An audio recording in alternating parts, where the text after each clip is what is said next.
listening to The Sizzle on Iron Skillet Radio and Iron Skillet Television. Let's get ready. You know who it is. You know what it is. It's The Sizzle in the building.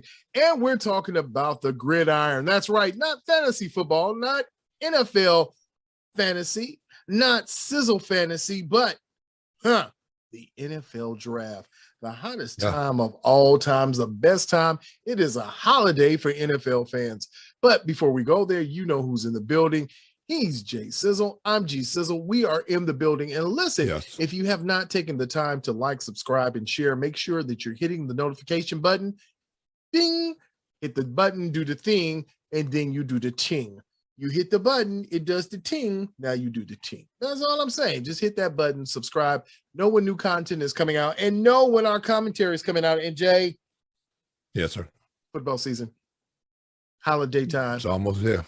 We got to pick out what we're going to do for our draft day, our draft night special. Hey, just ask you a question before we talk about the draft here. Have you been watching any of this USFL football? A little bit. I've been watching some interesting wide receivers. I saw your man, Terrell Owens. I've seen a little bit. Can we start thinking possibly that the USFL is not going to become the G League?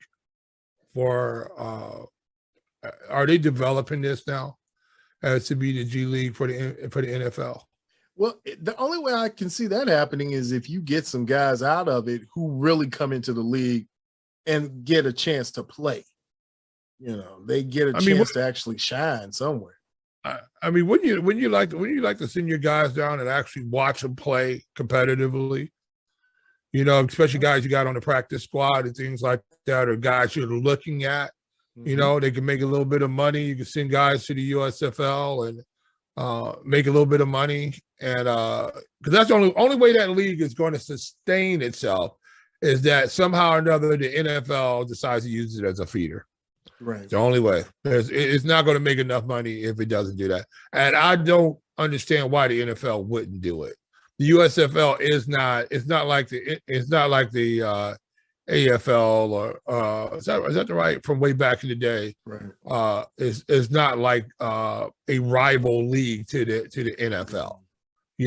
It's little. It ain't even little brother. This is little cousin to the NFL, and I would like really to see the NFL somehow figure out and sustain this league a little bit, give guys an opportunity to play, and maybe even develop it, and we get guys playing a little bit more in the NFL because it's difficult for these guys to get into the NFL right now. Yeah, it's real difficult, and you'd like to see it. I would like, and hopefully we would get a chance to see that they do it a little bit better and bigger than the NBA does with the NBA NBDL. Because if you don't know the NBDL games or all those G League games, you won't see them, especially if they're not in your market. So hopefully they get a chance to shine with some of those kids. But, man, let's get ready to jump into it. Let's get ready to do our job. Yeah, everyone has to do their job. Okay. Do your job. That's right, Tom. Tom, do you know what we're getting ready to do? We're going to talk a little football, Tom. You like that? You like that? Yes, we do. Yes. And on the clock right now, Jay, on the clock, we're not going to go through all the picks. We don't have to. We don't have time for all that. We've got to think who are the top picks, man. Let's maybe go through the top 10. But I don't even think we have to go through the top 10 because really the secret to this draft, if you're listening, the secret to this draft is really it's top heavy.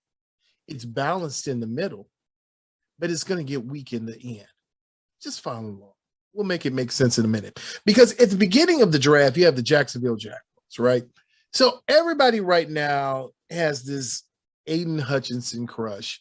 He's maybe not as good as some of the other guys you've seen. And it's really sad that he gets compared to the Bolstered brothers. Is it just because of complexion? I don't know. Well, no, he can ball now. I mean, he's a baller. There's no doubt about that. Oh, he can ball, but is he just like a Bosa? Just because they're like, oh, well, he's not as great as a Bosa, but he's like the Bosas. Well, maybe there are other players that he's like.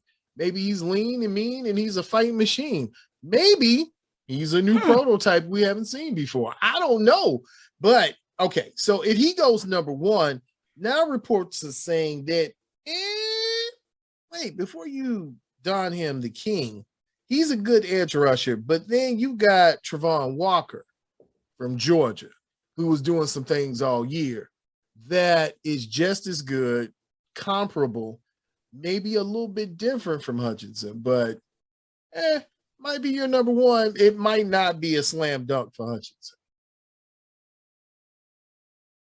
Well, here's the thing about, we always know those defensive players can come in and make an impact right now.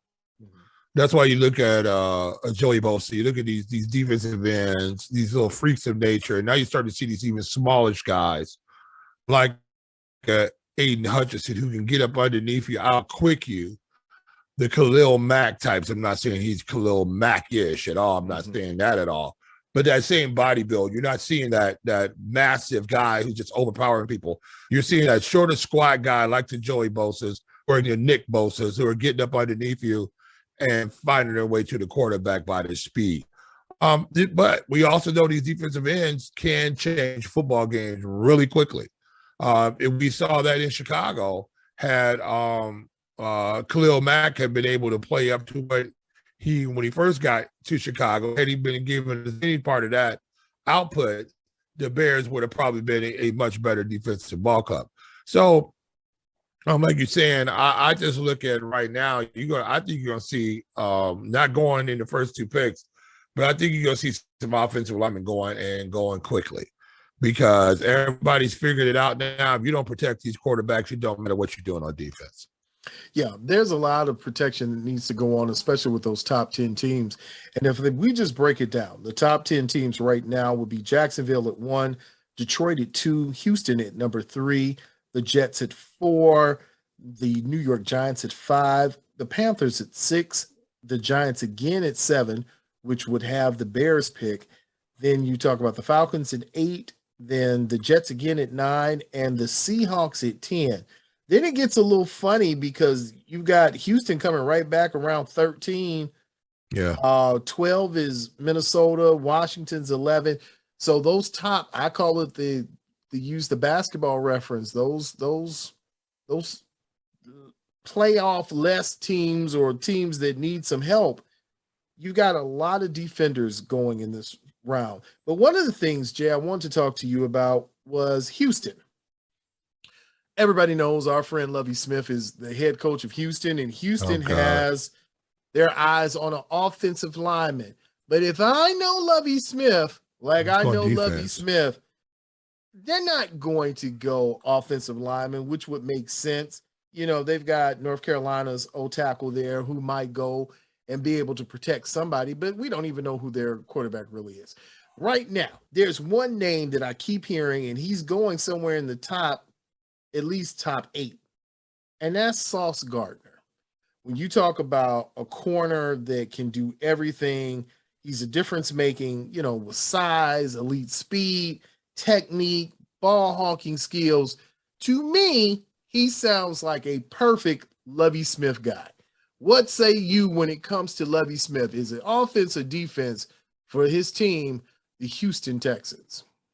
Yeah, he should be defensive coordinator. That's what should happen with Lovie, number one. I think he's a far better coordinator than head coach. The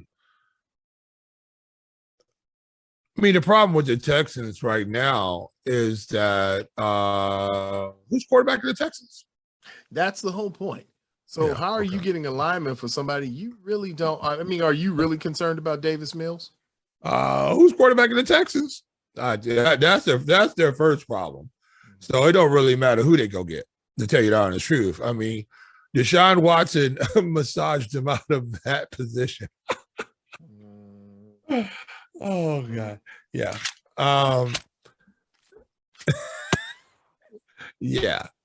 Oh wow, that shot didn't shoot like it was supposed to. What happened with that one? Yeah, that's what she said. But going right along, moving as we keep moving. I think Lovey's going to take a defender. I don't think that you're going to get the third pick in the draft, which probably should be an offensive lineman. That's probably going to be saved for the Jets or for the Giants who need to protect. Again, I'm not really sure what the Giants are doing with their quarterback room. I I'm not a big Jets fan and their quarterback. So if you take an offensive lineman, great. The first team that I look at that really needs an offensive lineman or a quarterback is the Carolina Panthers. And the one player that I'm interested in right now is Charles Cross. When you talk about a redshirt sophomore, somebody from Mississippi State, not the hotbed of offensive linemen or defensive linemen in the NFL, but guys who have made their living in the NFL playing on that league. When you talk about him, I keep hearing his name bouncing around. He's one of those guys you keep hearing about him being there and being solid, and in years to come, somebody who's going to be a solid contributor. I'm just saying right now, if that's what you're looking at, if you're top, you're talking about linemen going up top and some defenders. So I need to see some wide receivers, and I need to see some offensive players. I need to see some specialty players. Now, we've heard that the Bears aren't too enamored with wide receivers. We heard that Ryan Poles is not the biggest fan of wide receivers. He said that there are 5 positions that need to be addressed when it comes to drafting. He's already addressed, he feels in his mind, the first one with quarterback. He said then you've got to deal with your lines, offensive linemen, defensive linemen, quarterbacks, offensive linemen, defensive linemen, linebackers, because he threw that one in there. He said, can't have anything without linebackers. But one, Jay, he threw in there I wasn't expecting was running backs. That was something Ryan Poles said that he's looking at strengthening the running back room for the Bears. Unless you have some type of trade set up for Montgomery that you're going to get back some draft picks, there's no reason to take somebody a running back right now. Unless, and I don't want to hear about you want to get younger at the position. Montgomery's not killing you in the salary cap right now. He's been productive. I think what you need to do is stay up top, like he talked about before, and get this offensive line together. I would not be surprised if Poles does not draft 2 offensive linemen if he has opportunity to do so. That is the most glaring weakness for the Chicago Bears. Beyond anything else. Now, I am with him 1,000% on wide receivers. Wide receivers, all NFL wide receivers are great. Let's put that to you. Every one of them are great. There's not a rostered NFL receiver that if you saw him physically on the field, that you would go, oh my God. His speed, his quickness, all of them are great. The problem is that if you don't have a quarterback who can stay upright and an offensive line who can protect him for 2 3/4 seconds, it doesn't matter if you go and get Stallworth, Billy White Shoes Johnson back in their prime. If you go get Terrell Owens and Jerry Rice and put them all out there and put them 4 wide out there, against this Bears offensive line and this Bears quarterback situation, ain't nobody getting the ball. So I'm 100% with him on that. These wide receivers, I think they're going to stay pat with these wide receivers until you out on the trap. Pringle, unless, what did he just do? He just did something crazy, didn't he? Yeah, he was just busting some donuts in the parking lot. The police came over like, sir, you can't do it. He's like, you can't tell me what to do in my own car because I be driving my own car. This is my car. You can't tell me what I'm doing. Let's keep the high-powered cars away from the kids. Don't let the kids take the car out at night. I don't think we're going to look at with the Bears a situation where they're going to waste this pick. I don't want to hear one thing. If I hear the best athlete available, I'm going straight to Alice Hall and do my own sit-in, right? I'm going to do my own sit-in by myself if they take the best player available. In the second round, who really is the best player available? You're just trying to find dudes that fit what you got to get.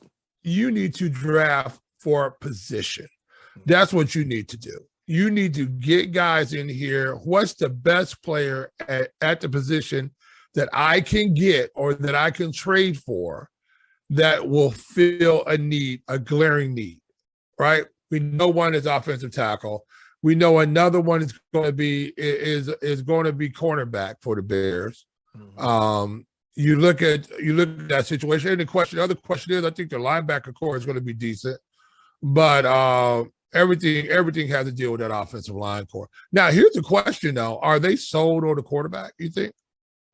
You keep trying to do this. I don't think that there's any question about that. Now, okay, here's my comparison, and here's where we're gonna go with this. Okay. If the Bears aren't sold on this, and this thing doesn't work with Justin Fields, then the Bears are back in the same position that the Chicago Bulls in. That they've wasted talent, they've wasted drafts, and when you waste drafts, you waste equity. When you have teams full of players that aren't your players that you drafted, you look at the Steelers, man, they made tremendous. The Steelers, fun fact I heard, hadn't traded up until they picked this one Troy Polamalu. I don't know if you've ever heard of him. He's just a Hall of Famer now. But they traded up to get him into the 20s. They traded up into the teens, got him. And he went on to have a stellar career. And they're always in the back end. You're talking about a Bears team that has traded away every asset they have for everything. Name me one good Bears draft pick that's still on this team. Yeah, that's what I thought. You cannot you can't name great ones. I mean, if you're going to tell me that a midget receiver and then maybe one corner is the best you've gotten in the last, 5 years, come on, man. You're going to be the Atlanta Falcons. That's what you're going to be. And they're going to be terrible because Ryan Pace is there and all the ex-Bears are there, and it's going to be horrible. You got to make this thing work with this quarterback. So you got to figure out a way. You got to bring in people. You're going to have to guru him up. You're going to have to keep saying, hey, man, you can do this. We can do this. And at the same time, you know what he's saying, Jay? Hey, man, I don't know if he's really that good. But look here, man, we're going to get a good line. And just run. That's all. I mean, just he thinks he made a great pass. Get him some eyes, man. The issue is the salary cap gets these teams stuck. Like you look at Kyler Murray, right? He gets re-signed, right? Right. Did he earn that? He got it. He finessed him out of it. He earned it.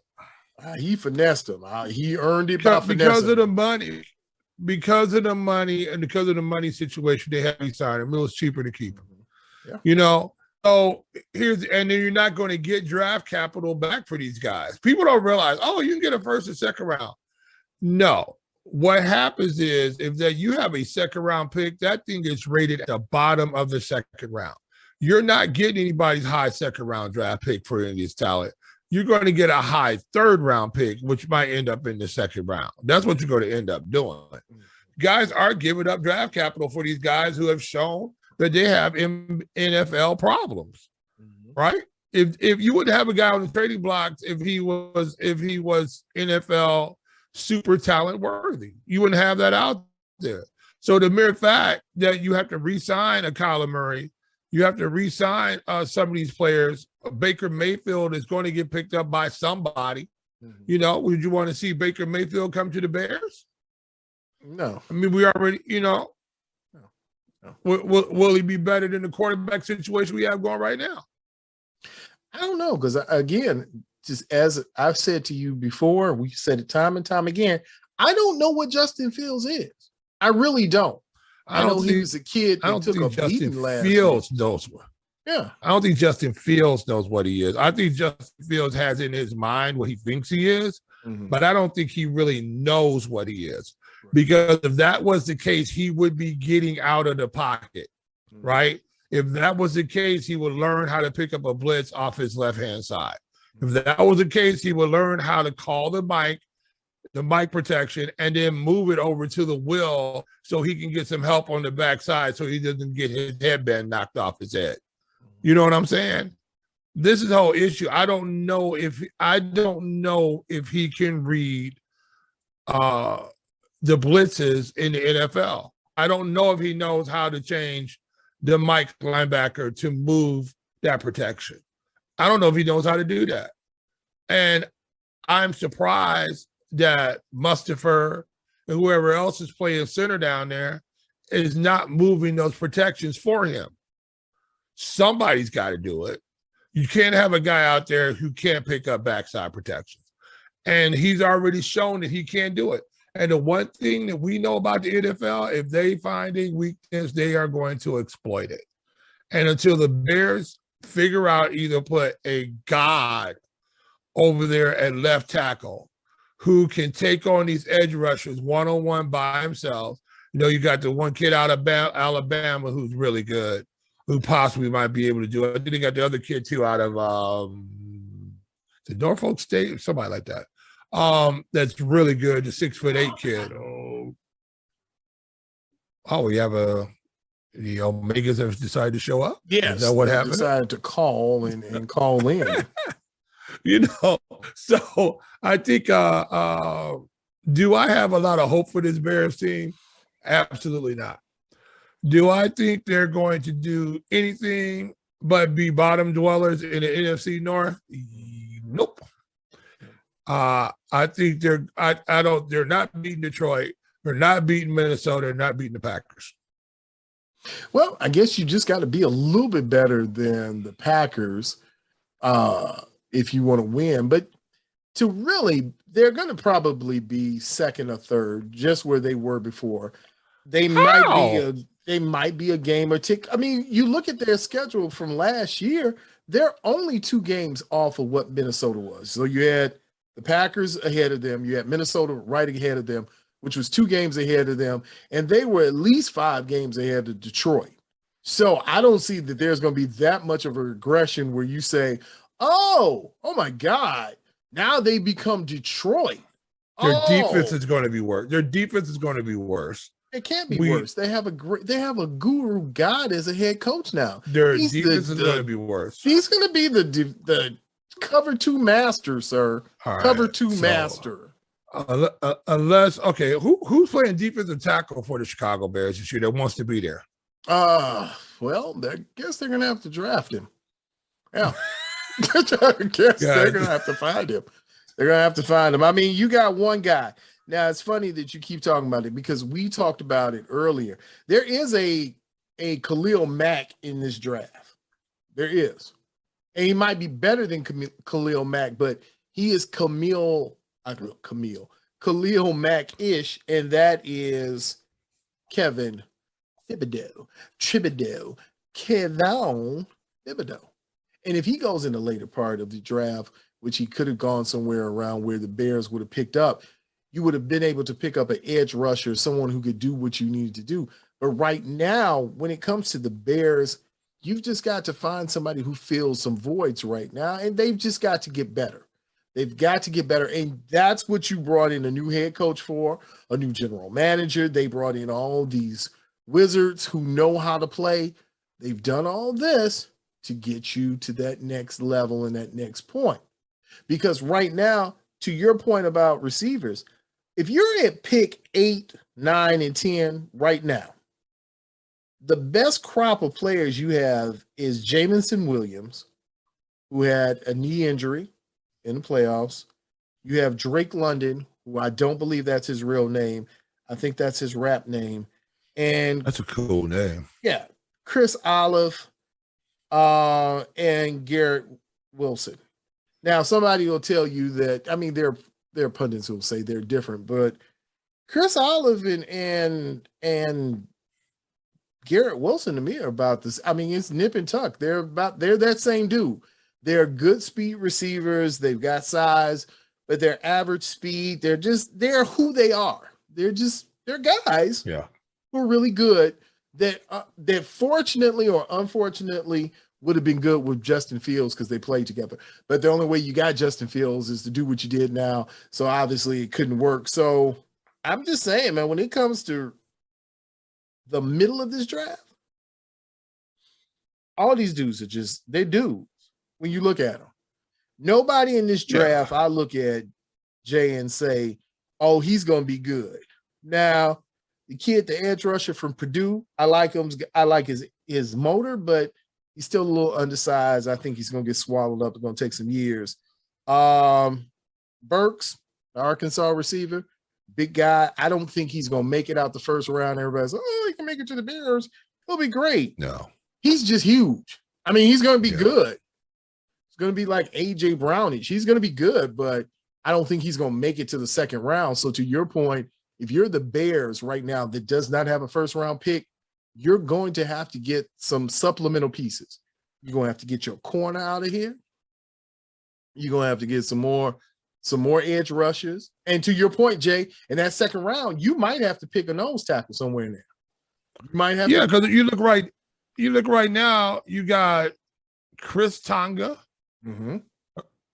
Justin Jones projected starting. Robert Quinn, I think you got the best out of him last year. I mean, I think linebacker wise, I think they'll be okay between Smith, Mack, and Johnson. I sort of like that. They played pretty well. But like you said, like Cal London, who? Blackson, who? Fafafua, who? I think you're going to get run on. I think you're going to get run on this defense unless these guys, are somebody who we just don't know. Usually guys don't just show up in the NFL and all of a sudden they're fantastic. Right. You're usually on a radar somewhere. Somebody's seen them play. Somebody's seen them in the Senior Bowl. And they've been projected, and they're going to go, hey, these guys are going. Now you do have guys who worked their way into players. Right. And I'm hoping I'm wrong, but right now I just think you're going to have without Akeem Hicks, without Eddie Goldman, without these guys in the middle who are actually tough guys to defend one-on-one. You can't leave them one-on-one on the inside. If you got guys who can get blocked on the inside one-on-one, it's going to be a long day for your defense. Long day for your defense. And I think you might see long drives on the Bears this year. That's my biggest concern, is that they're not going to have an offense who can control the football because they don't have a quarterback who can control the football. Because right now you got quarterback in here? Justin Fields, Trevor Siemian, and Nick Foles going on right now. Yeah. Anybody like, woohoo? Anybody super happy about that? And Nick Foles might get cut, and you might open up some more cash flow. If he gets picked up, then you get another supplemental pick. I mean, there's some permutations that you could play around with, but right now, if you're looking at your top end guys in this, and let me be the first to say it, so nobody has to send any hate mail to Jay Sizzle. I said it. I am the one who said it. This draft is not super sexy. It's not super exciting. You will pick up fundamental pieces. You're going to have a Bears team that probably looks more like the Colts.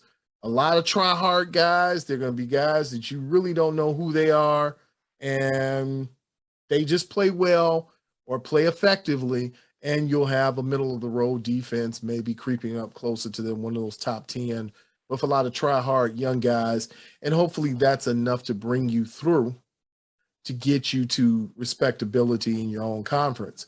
But, Jay, the final question we have to ask is this. When it comes to draft day, we got to figure out what we're going to do. We got to figure out where we're going and what we're going to do. Do we need wings? Do you need pizza? What is it that you have to have on your draft day experience that makes draft day special? Well, I'm thinking right now, do we want to go out amongst the people for draft day? Or do we want to take it inside for draft day? Okay.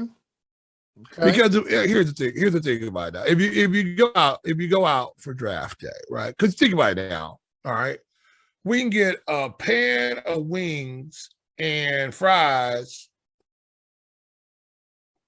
for a dub and some change. Right. You know what I'm saying? Right. You can bring your own beverage, whatever you want to have, right?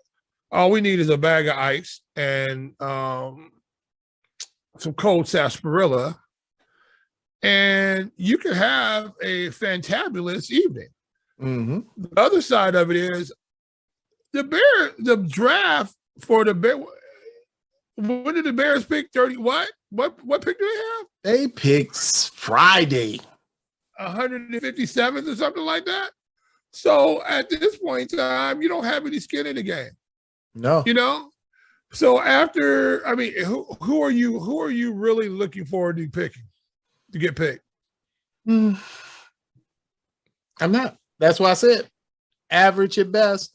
You really, I mean, you're looking to see where the kids are gonna go.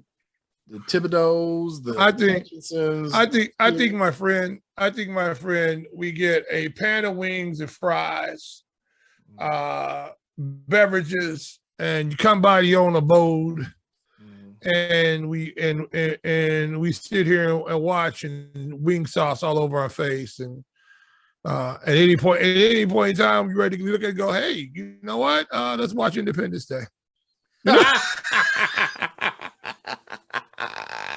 Because I think this is going to be a snooze fest. I think it's going to get past. I think it's going to get past 10, 12, 10 pick or something like that. And go hear him broke down. Oh yeah, coach, I'm gonna play. And here's another thing too about the draft. All right, you guys getting picked way down in the bottom of the first round. Most of them have guaranteed contracts. Most are going to end up with a guaranteed contract or something like that. Right. But the guys who really make teams are the guys who get picked on that Friday? Friday through Saturday. Saturday is when these guys make teams.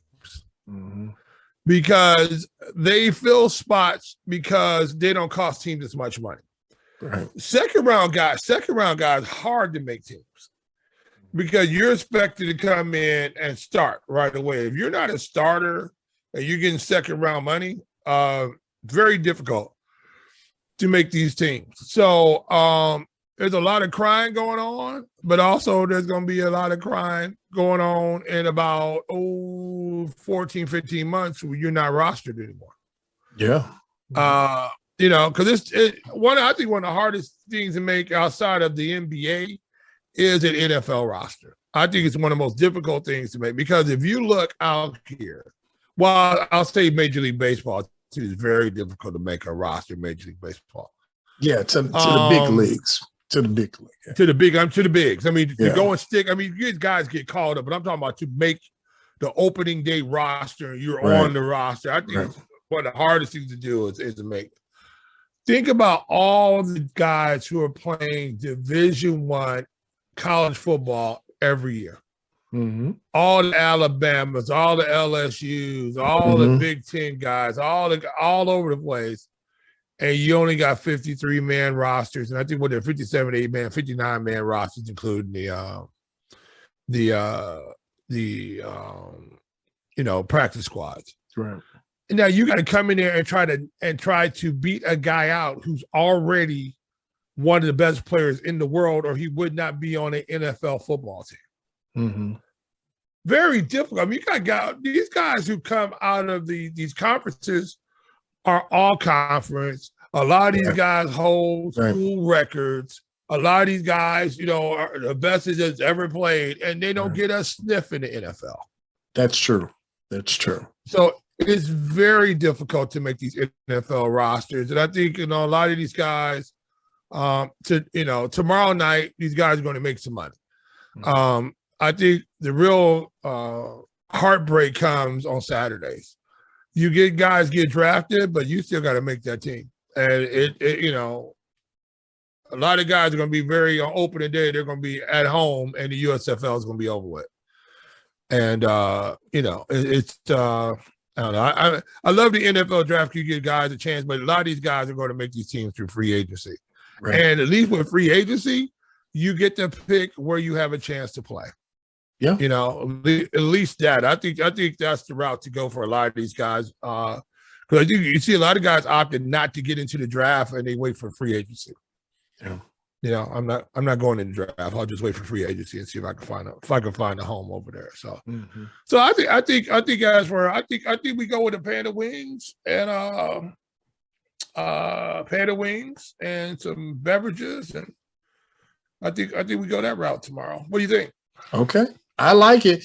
I think it's a plan. I think we're getting ready to get out of here because I'm starting to salivate because now I'm getting hungry again because it's getting sizzly. But okay, a pan of wings. We get the drinks and then The ice and we'll be good. Yeah, just come on by. Yeah, come on by. We'll watch that. And, probably about the 10th, 12th pick, we're going to be like, okay. Yeah. Okay, who is it? For the 14th pick is Northwestern Hatchie State. Yep, that was it. That's the one. Is at that point where I said, Tim Akuta. Yeah. Hey, Kenny Pickett, though, best quarterback in the draft. Oh, man, we're going to talk about that. Small hands. Small hands. Tiny hands. Rex Grossman. Tiny hands. Rex Grossman. Hashtag. I got itty bitty pinky committee. You like that? You like that? You know who it is. You know what it is. It's the Sizzle in the building. And we just broke down the NFL the way we do it, Bear style. So we broke down. I don't know. Yeah, we're just broke. We broke it down. I don't know. Broke it. How good it was. All the great. Yeah, we broke it down. Nobody knows what's going to happen. Nobody knows. Nobody knows. Cares. No, nobody really cares. Yeah. Nobody. Do we care, Chicago? No. No, it's a wrap. It's a wrap. We don't care. We'll be partying. Yeah. But hey, man, just make sure that you are partying safely if you're going to a draft party. And remember, know what we've come to do is bring you the hottest information. Make sure that you follow us on Twitter, Facebook, and Instagram at Iron Skillet Sports. And remember to like, share, and subscribe to Iron Skillet Sports on YouTube at Iron Skillet